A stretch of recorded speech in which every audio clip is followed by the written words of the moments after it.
Siapa yang tak kenal dengan Albert Einstein? Ia adalah ahli fisika asal Jerman yang terkenal dengan temuan-temuannya. Einstein juga menerima penghargaan Nobel di bidang fisika.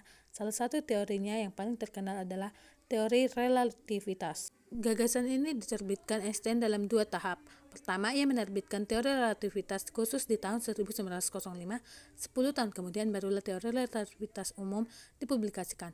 Teori ini menjadi salah satu pedoman ilmuwan lain dalam mengembangkan bom atom, walaupun Einstein tidak pernah berpikir teorinya dapat digunakan sebagai senjata. Teori relativitas khusus yang pertama digagas oleh Einstein memiliki 2 postulat atau konsep, yakni pertama, hukum fisika berlaku untuk tiap objek dalam semua kerangka acuan yang bergerak dengan kecepatan tetap atau inersia terhadap yang lain.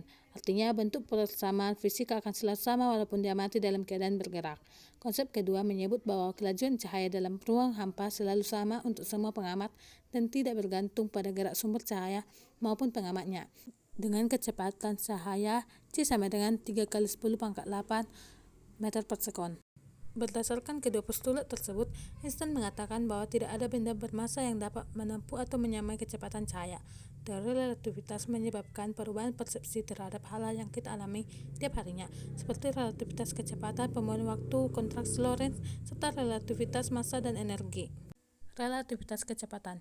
Jika ada sebuah pesawat dengan acuan O aksen yang bergerak dengan kecepatan v terhadap bumi dengan acuan O dan pesawat melepas bom dengan kecepatan tertentu, kecepatan bom tidaklah sama jika dilihat oleh orang di bumi dan orang di pesawat. Dengan persamaan berikut ini. Pemuaian atau dilatasi waktu adalah perbedaan selang waktu yang diamati oleh pengamat diam dan selang waktu yang diambil oleh pengamat bergerak dengan kecepatan v. Pemuaian waktu dapat dirumuskan sebagai berikut. Dapat dilihat pada gambar tersebut. Kontraksi Lorentz. Menurut teori relativitas, ruang dan waktu tidaklah konstan.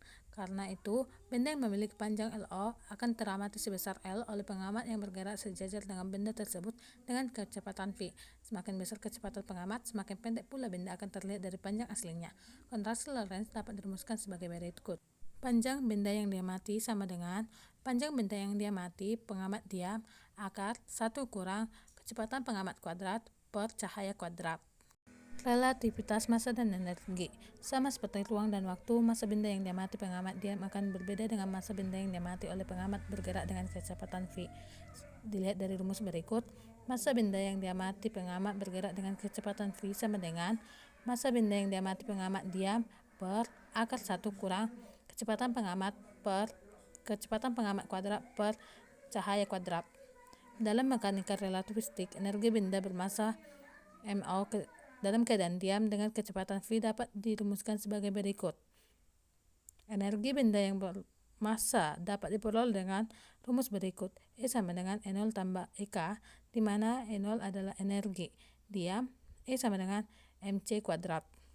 Berdasarkan penjabaran di atas, benda yang memiliki massa M mempunyai energi sebesar E sama dengan mc kuadrat. Persamaan tersebut merupakan salah satu rumus yang paling dikenal hingga saat ini. Rumus ini pula yang menjadi dasar bagi pengembang bom nuklir karena massa didefinisikan sebagai bentuk energi yang dapat terkonsentrasi sehingga dapat berubah bentuk, terutama dengan reaksi berantai nuclear chain reaction. Teori relativitas umum. Teori relativitas umum berhubungan dengan teori gravitasi yang dinyatakan oleh Newton. Newton menyebut bahwa gravitasi adalah gaya yang tidak tampak yang menarik objek satu sama lain. Tapi lewat teorinya, Einstein berpendapat bahwa gravitasi adalah kelangsungan ruang waktu yang disebabkan oleh massa suatu benda. Kelangsungan tersebut berdampak pada waktu. Semakin besar gravitasi, semakin lambat waktu akan berjalan di lingkungan ruang waktu tersebut. Saya Mario Lena Pane mengucapkan terima kasih. Jika ada tutur kata yang kurang berkenan, saya meminta maaf. Sekali lagi terima kasih.